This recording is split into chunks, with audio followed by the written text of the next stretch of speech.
ভালো আছে, আমিও ভালো আছি। এই যে এখান থেকে রোদ আসছে আর এই যে হাতে চায়ের কাপ, এত ভালো লাগছে কি বলবো তোমাদের। যে এখানটা দাঁড়িয়ে চা খাচ্ছি, বিছানা টিছানা সব তোলা হয়ে গেছে। এই যে তোমাদেরকে দেখাচ্ছি, সব বিছানা তোলা হয়ে গেছে আর টুকটাক ঘরের কাজ হয়েছে। এখন এই চাটা খাবো, খেয়ে তারপর সব কাজে হাত দেবো।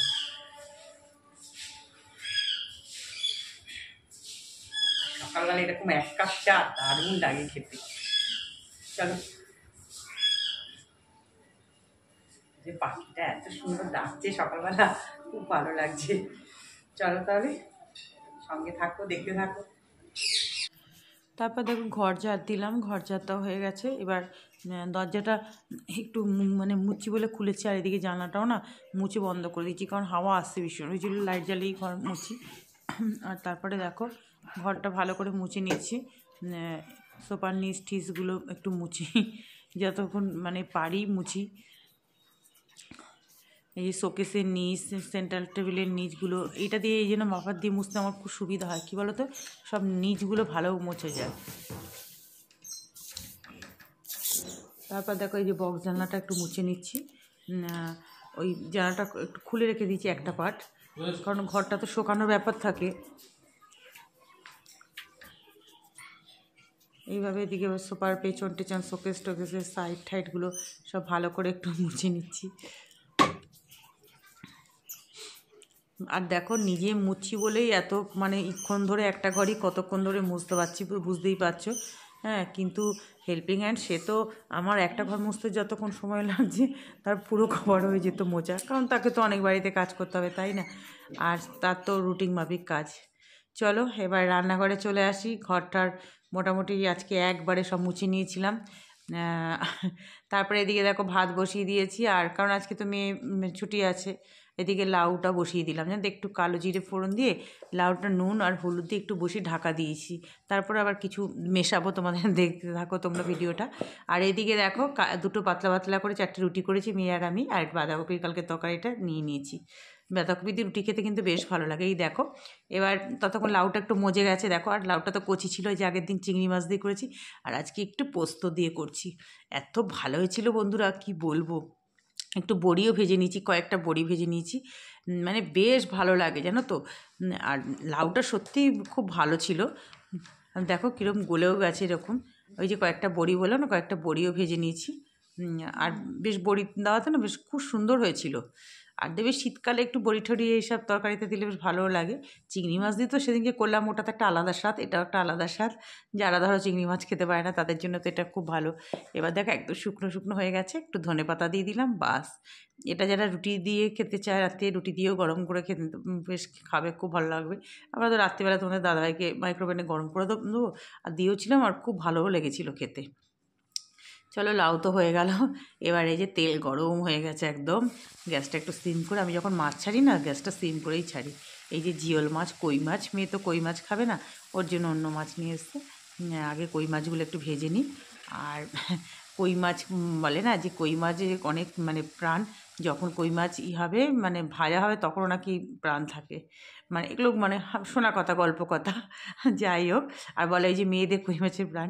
এই দেখো ফুলকপি দিয়ে আজকে আজকে আলু ফুলকপি দিয়ে করব। ফুলকপিগুলো বেশ সুন্দর করে ভেজে নিয়েছি, এবার আলুও সাদা জিরে ফোড়ন দিয়ে আলুটা ভেজে নিলাম। এবার মশলা, আদা বাটা, জিরে বাটা, নুন, হলুদ, কাঁচা লঙ্কা, টমেটো সব দিয়ে ভালো করে আলুটাকে কষিয়ে নেবো। ফুলকপিগুলো পরে দেবো, নাহলে তো আবার গলে যাবে, আর এই ফুলকপিগুলো এমনিতেই খুব গলে যায়, ভেঙে যায়। দেশি ফুলকপি হলে ঠিক ছিল, দেশি ফুলকপি তো আর নেই, সেদিনকে একটুখানি ছিল, রুই মাছে দিয়েছিলাম। দেশি ফুলকপির টেস্টটাই আলাদা দেখবে। এই ঝোলটাতে যদি দেশি ফুলকপি পড়তো না, মানে এমনিতে তো ঝোলটা খুবই ভালো ছিল, আরও ভালো হতো। এবার এখন যেহেতু আর দেশি কপি পাওয়া যাবে না, এটা দিয়েই মানে খেতে হবে সবাইকে এখন। আর দেখো একটু কপিটা দিয়ে একটু জাস্ট নাড়াচাড়া করে নিচ্ছি মশলাগুলো দিয়ে। আর মোটামুটিতে একটু ভাপিয়েই নিয়েছিলাম আমি, কপি আলু সব না ভাপিয়ে নিয়েছিলাম, ওই জন্য অল্প জল দিয়ে এ করলেই হয়ে যাবে। একটা কপি কিন্তু ভাঙিনি জানো তো, আর এই কপিগুলো ভীষণ ভাঙে কিন্তু, কিন্তু ভাঙিনি। দেখো এবার মাছগুলো দিয়ে দেবো, আর একটু সামান্য জল দিয়েছিলাম পরে। বাস হয়ে গেল আমার মাছের ঝোল। এবার যেটা দরকার শীতকালে ধনেপাতা, আমার তো সবসময় ধনেপাতা লাগে। এবার দেখো একটু রেড চিলি দিয়েছি, কালারটা দেখো। আর মানে কিন্তু ঝালটা কিন্তু পুরো কাঁচা লঙ্কা চিড়ে, আমি কাঁচা লঙ্কা বেটেও রান্না করি না, ওটাতে আবার পেট জ্বালা করে খুব, যাদের মানে গ্যাস্ট্রিকের প্রবলেম আছে। যাই হোক, মাছের ঝোলটা কেমন হয়েছে বলো, খেতে কিন্তু দুর্দান্ত হয়েছিল, বলেই দিলাম তোমাদেরকে। আর এদিকে দেখো সর্দি কাশির সবচেয়ে ভালো ওষুধ, এই যে ঘরে তো কাশি আছে, সর্দি কাশি। এবার কালো জিরে রসুনটাকে ভালো করে ভেজে নিয়ে কপি পাতা, অল্প কচি কপি পাতাগুলো ছিল সেগুলো বাটা, এদিকে বাটা হচ্ছে, ওই যে দেখো ওদিকে হচ্ছে। আর কপি পাতাটার মধ্যেই না, কপি পাতাটা আগে সেদ্ধ করে জল ফেলে দিয়েছি, দিয়ে তারপর ওর মধ্যে তোমার দিয়ে দিয়েছি লঙ্কা আর নুন আর একটু সামান্য দু একটা চিনির দানা দিয়ে একসঙ্গে মিক্সিতে পেস্ট করে নিয়েছি। নিয়ে এবার দেখো, দেখলে তো তেলে, তবে বাটা ফাটাতে না একটু তেলটা বেশ লাগে, পরেও আবার সাইড থেকে একটু তেল একটু দিয়ে দিয়েছিলাম, মানে অনেকটাই তেল লাগে। কিন্তু খেতে সত্যি বন্ধুরা, যে কোনো বাটা দেখবে গরম ভাতে খেতে দারুণ লাগে। এদিকে দেখো বাটাটা হচ্ছে, আমি একটু বারবার তাকাচ্ছি আর দেখছি। তারপর দেখো হাত ধুয়ে নিলাম, যেটা নাড়াতে হবে পুড়ে যাবে।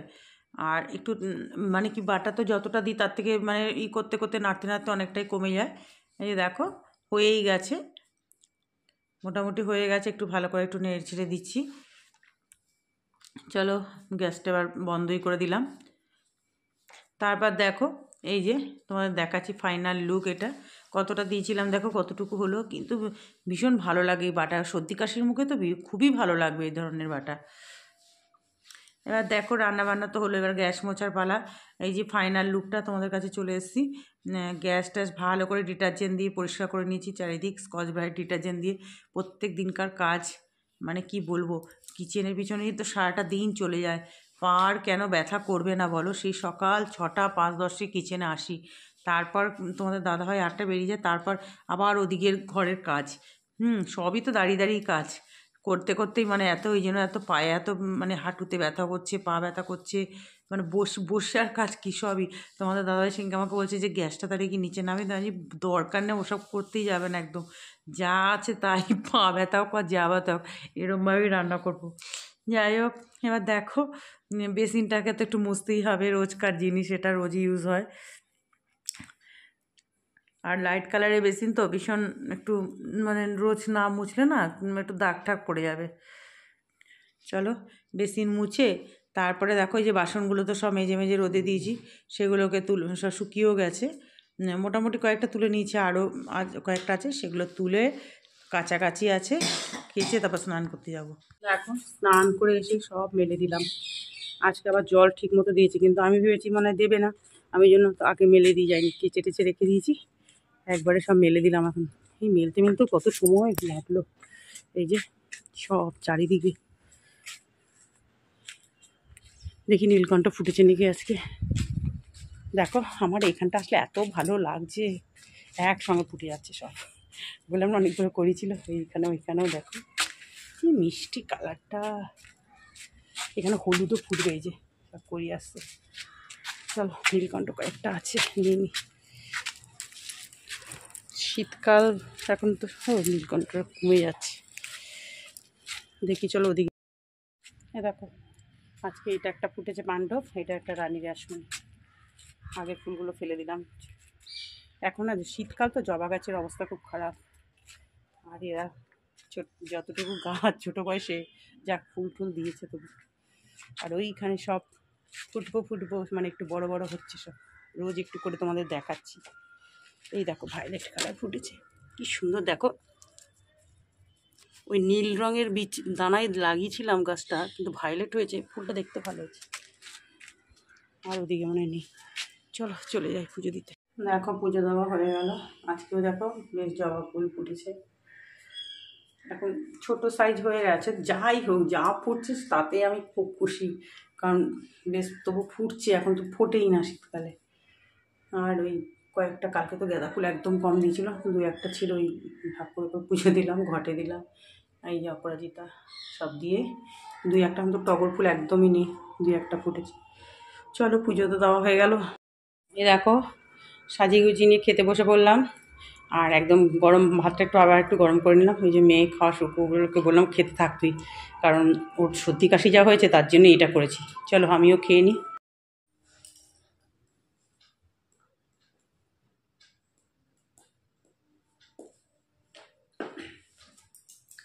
বন্ধুরা এখন কটা বাজে বলো তো? 6:35 বাজে।